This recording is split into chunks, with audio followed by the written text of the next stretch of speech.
Chapitre 10, les signaux sonores. TP, donnons-le là.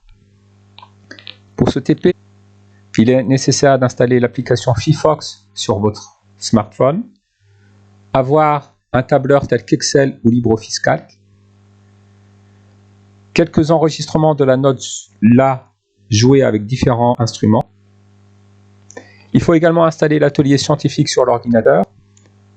Vous le trouverez à l'adresse indiquée ci-dessous. Donc on dispose de plusieurs enregistrements de la note La3 jouée par différents instruments. Qu'est-ce qui différencie les mêmes notes La3 jouées par différents instruments? Document 1. Le La en guitare. Le La en guitare, comme le La en musique, est une note qui est souvent utilisée comme référence. Le La de référence possède une fréquence de 440 Hz. Pourquoi utilise-t-on le La en guitare ou en musique pour s'accorder? Le La en guitare a la particularité de se retrouver sur une corde à vide. C'est la deuxième corde la plus épaisse, aussi appelée la cinquième corde ou corde de La. Vous me direz jusqu'ici, rien de spectaculaire. Mais maintenant, si je vous dis que tous les instruments à cordes possèdent le La comme corde à vide et que c'est la seule note de leur corde à vide qu'ils ont tous en commun. Petit et pratique d'emploi, le diapason permet d'accorder son instrument. Son invention est attribuée au trompettiste et luthiste anglais John Shore en 1711. Le diapason est constitué de deux lames parallèles, soudées en forme de U et prolongées par une tige. La principale raison de cette forme est que le diapason produit une note pratiquement pure. Les broches en métal vibrent et émettent un son à une fréquence étalonnée, en général la note La3, note de référence mondialement acceptée. Ce son peut être amplifié si l'on pose la base du diapason sur une cavité résonante, comme la caisse d'une guitare ou sur une table. Document 3, notice d'utilisation de Fifox.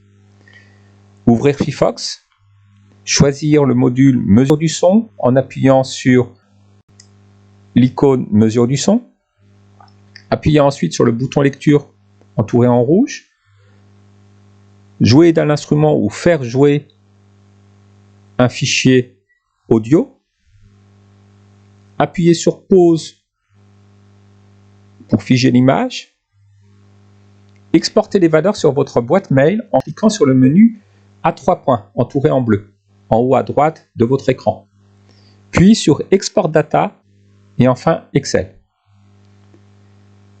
Une fois que vous l'avez exporté sur votre boîte mail, ouvrir le fichier avec Excel. Copier-coller les données sur le tableur de l'atelier scientifique dans l'onglet Tableau. Allez sur l'onglet Graphique et à l'aide de l'outil pointeur, déterminer la période T du signal. C'est ce que nous allons faire maintenant.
Je viens d'ouvrir les données concernant l'enregistrement du La3 du diapason sur LibreOffice ou Excel. Je vais copier-coller les données sur le tableur de l'atelier scientifique. Donc je copie les données, Il n'est pas nécessaire de prendre la première ligne.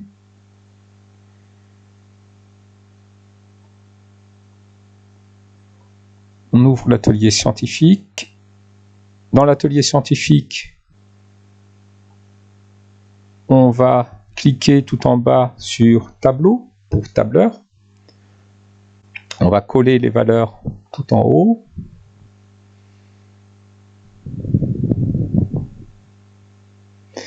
Et on va créer les grandeurs des colonnes A et B. Colonne A, c'est le temps en millisecondes.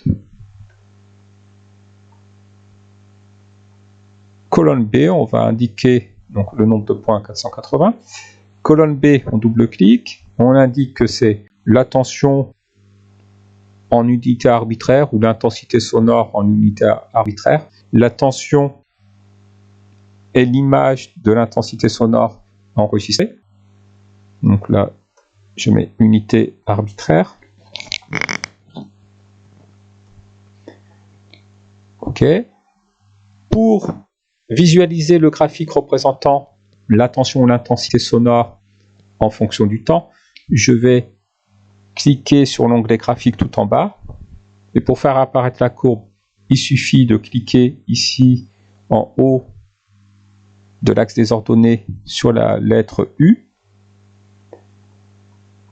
On peut changer la couleur en allant sur la petite flèche ici. Et les liaisons, on va relier les points en allant sur liaison, comme ceci. Et la couleur, je vais choisir bleu foncé de façon à ce qu'elle apparaisse mieux à l'écran. Je peux également jouer sur l'épaisseur du trait. Bon. Je vais rester sur fin. Alors, en abscisse, on a bien le temps en millisecondes, c'est indiqué en bas à droite, 6T. Alors, nous voyons que le signal se reproduit identique à lui-même à intervalles de temps réguliers. La plus petite portion du signal qui se répète, c'est le motif. Et la durée d'un motif est ce qu'on appelle la période. La plus petite durée au bout de laquelle le signal se reproduit identique à lui-même est appelée période. Ici, nous allons mesurer la période du signal entre deux maxima consécutifs. On peut le faire entre deux maxima consécutifs ou bien encore entre deux passages par la valeur nulle. Bon, pour plus de précision, on va le faire entre deux maxima consécutifs. On va utiliser l'outil pointeur. Alors on se place sur un maximum. On reste cliqué. On étire à l'aide de la souris jusqu'à se placer. On se place sur un maximum. On clique sur la souris, on reste cliqué. On étire jusqu'au second maximum. Et ce qui nous intéresse ici, c'est la durée delta t qui correspond à une période. Alors pour conserver la valeur, on peut faire rester cliqué et faire entrer. Alors, je retire l'outil pointeur.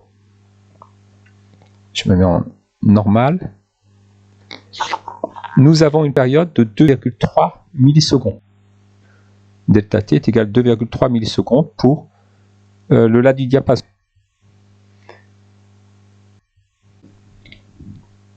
Alors normalement, pour plus de précision, il faudrait mesurer plusieurs périodes. Alors si je remesure la période entre deux autres maxima consécutifs,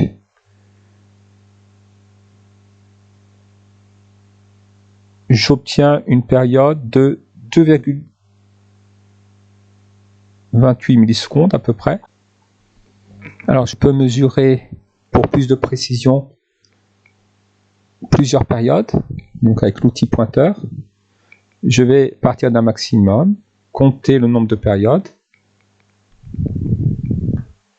1, 2, 3, 4 périodes. J'ai une durée ici qui correspond à 4 périodes. Je fais entrer pour conserver la valeur de la durée correspondant à 4 périodes. Et je trouve une durée delta t est égale à 9,08 millisecondes.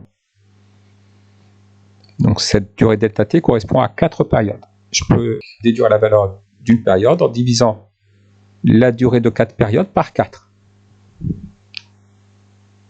Alors je vais procéder de la même manière pour la note jouée à la guitare, la note La3 jouée à la guitare. Donc je sélectionne les données correspondant à la mesure.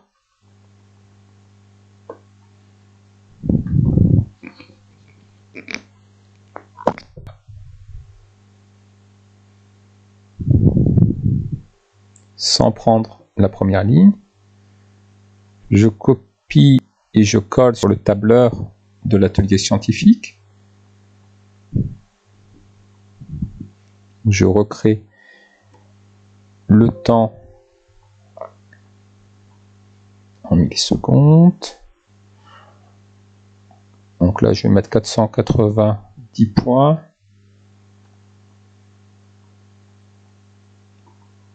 La tension ou l'intensité sonore dépend en unité arbitraire. Je colle les valeurs. Je clique sur l'onglet graphique. Je fais apparaître la tension. Je vais relier les points. Alors ici, nous avons là encore un signal qui semble se reproduire identique à lui-même, à peu près identique à lui-même, à intervalles de temps réguliers. Donc si nous partons d'ici, on a un signal. Ce signal allant de 0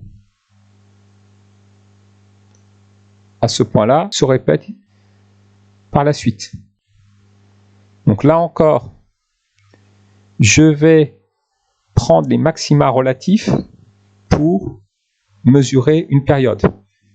Donc la période étant la plus petite durée au bout de laquelle le signal se reproduit identique à lui-même. Pour la mesurer, je vais mesurer le temps qui s'est écoulé entre l'enregistrement du premier maximum relatif au second maximum relatif. Mais nous avons vu que pour plus de précision, il faut mesurer plusieurs périodes. Donc là, je pourrais en mesurer 1, 2, 3, 4 périodes et en déduire de ces 4 périodes la durée d'une seule période. Donc pour cela, j'utilise l'outil pointeur. Je pointe le premier maximum relatif.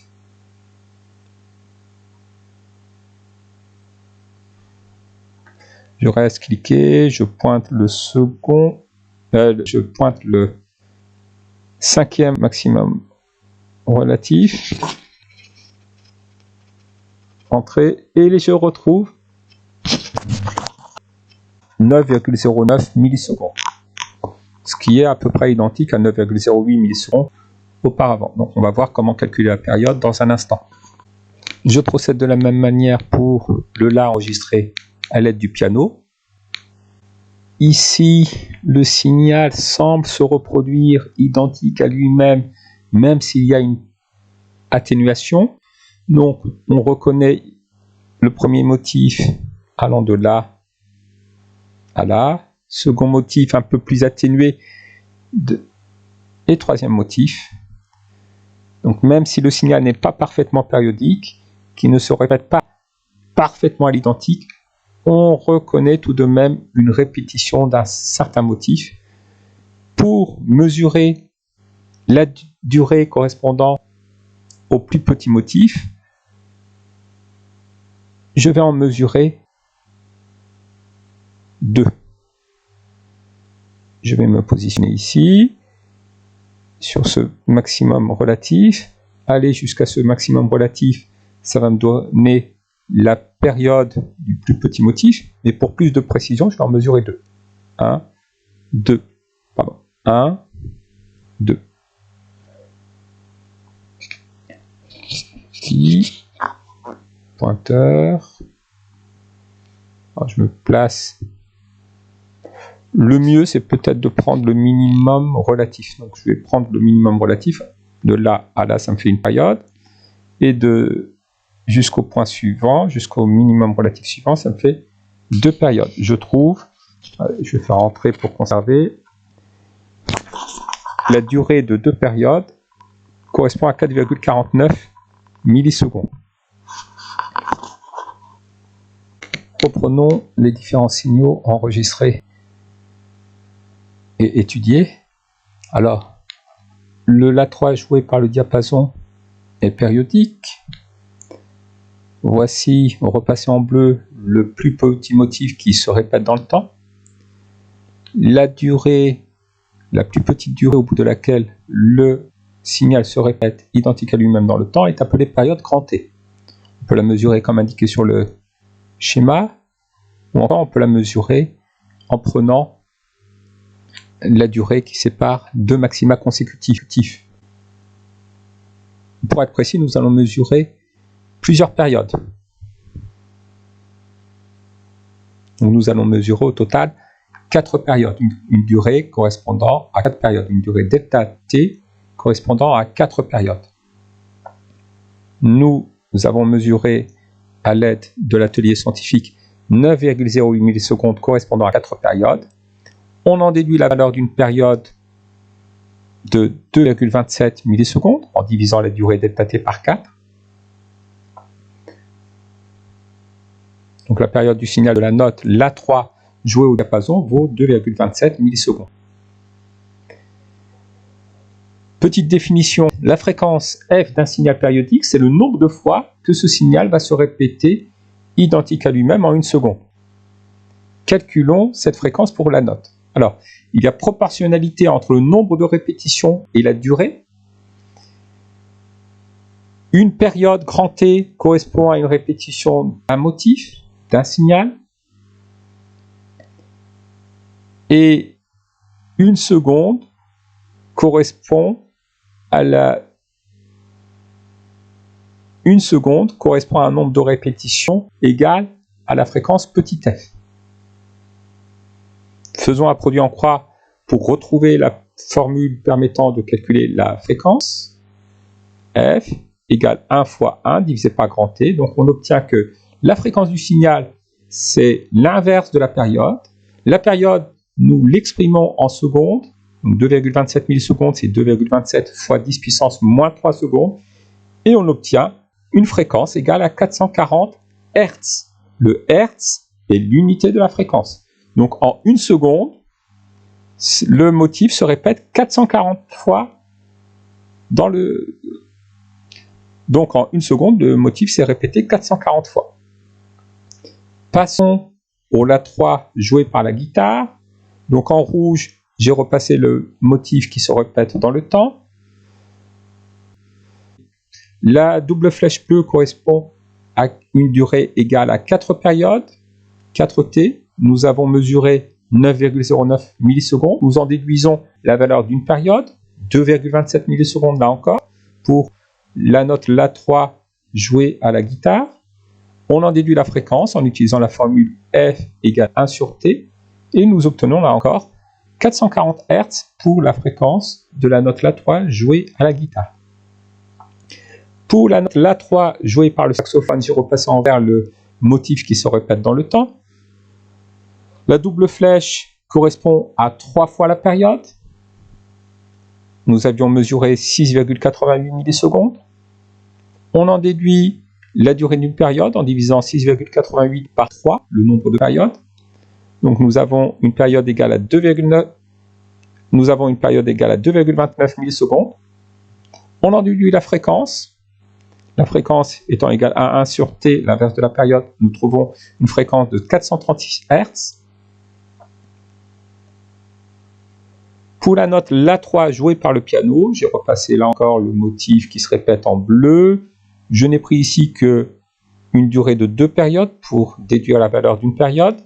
On trouve que la valeur d'une période pour le La3 joué par le piano est de 2,25 millisecondes. On calcule la fréquence correspondante, on trouve 444 Hz. Alors, quel est le point commun entre ces différents signaux? Pour les différentes notes La3 jouées par le saxophone, le piano, le diapason et la guitare, nous avons trouvé une fréquence à peu près égale à 440 Hz, ainsi qu'une période à peu près égale à 2,27 millisecondes.